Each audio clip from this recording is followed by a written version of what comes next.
My boyfriend had car trouble and called me for help, then had the audacity to tell me not to womansplain to him and just fix the problem, so I left him ditched on the side of the road and told him to get a real mechanic to fix it.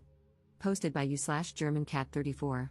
I, 26F, had been dating my boyfriend, Nick, 27M, for almost a year, and something that has always bothered me is how Nick does not believe in maintaining or taking care of his vehicles. Background: to give some context, Nick bought his car brand new about 5 years ago and has put about 70,000 miles on it.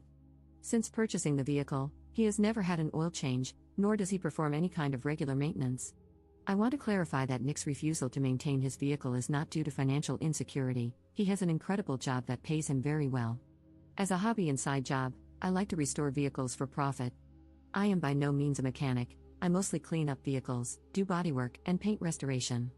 However, I do have a pretty fundamental understanding of cars, and I know how to do the basics. The story: Nick called me yesterday on my day off, telling me he was about 10 minutes away from my house and had a flat tire. He asked if I could come help him out.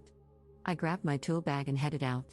When I arrived, I saw that Nick not only had a flat tire but that his front left rotor was cracked, the rotor is part of the car's brakes, and his rim was bent beyond repair. I told Nick his car was undrivable and that he needed to call a tow truck. However, Nick started arguing with me, insisting that it was just a flat tire and not a big deal. I tried showing Nick how severe the damage was, but he insisted I was overreacting and that he just needed me to change the tire. I refused. In Nick's own words, I started mothering him about how poorly he takes care of his car. The argument escalated, and Nick lashed out, saying things like, "Just because you have a set of pink tools and watch YouTube doesn't make you an effing mechanic." After Nick said this, I started packing up my tools and told him that he was right. I'm not a mechanic, but he should probably call one because I wasn't going to change his tire. I left Nick on the side of the road, and now he's refusing to talk to me until I apologize for abandoning him. Am I the jerk here? Commenter: not the jerk, and yikes, if he won't maintain a high-end purchase, how does he treat his home? He has made fun of your car knowledge, yelled at you for making an accurate statement about his broken car, and demanded an apology, none of which you deserved. Is this how he normally responds to stressful situations? Ops response: I'm going to answer your question with way more detail than you asked for. I was raised by a single mom and never had a father figure growing up. When something broke in our house, I would teach myself how to fix it, and my mother always encouraged me to explore how mechanically inclined I was. After I met Nick's parents, his father and I really bonded over our love for cars and fixing them. Every time I went over to Nick's parents' house, his father and I would inevitably end up in the garage tinkering. Nick has always been insecure about how quickly his father and I developed a relationship. Nick, obviously, is not very mechanically inclined and has never shown any interest in cars. The relationship I have with Nick's father has been a sore spot in our relationship for a long time, and I think that's why Nick lashed out the other day. Update 5 days later.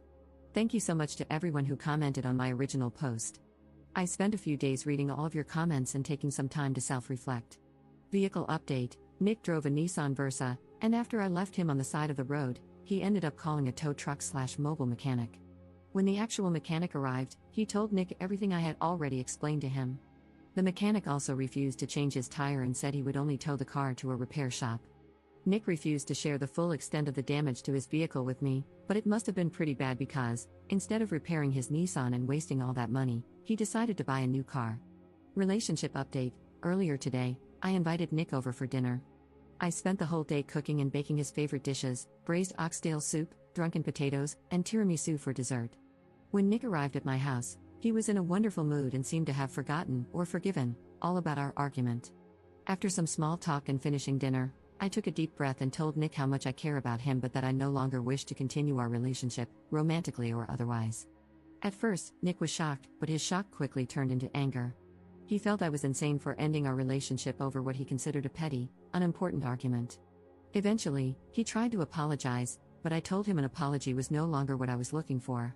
The whole time Nick was talking, I sat on the opposite end of the table, listening with both ears and allowing him to say everything he needed to. When he was done, I reminded him of some of the wonderful times we had shared. I told him that we are both adults and could choose to end our one-year relationship with arguing and anger or on good terms by finishing a lovely last meal together. Nick calmed down after that, and his tone started to match mine. We didn't talk for much longer, but luckily I had planned ahead and had some tiramisu wrapped up for him, along with a small bin of all the things he had kept at my house. Before he left, I gave him a big hug and told him that if he ever needed someone to show him how to change a tire, I'd be happy to send him a YouTube tutorial. Life update. Over these last few days, I decided to treat myself by buying my neighbor's old 1978 Ford Ranger. The truck is an absolute hunk of junk and will probably take me over a year to make it look somewhat recognizable. But I figured it would be more productive and cost-effective for me to obsess over an old, broken truck than to fixate on broken men. I plan to stay single for a while and focus on taking better care of myself, as well as spending more time with my 3 German shepherds. Happy reading, everyone!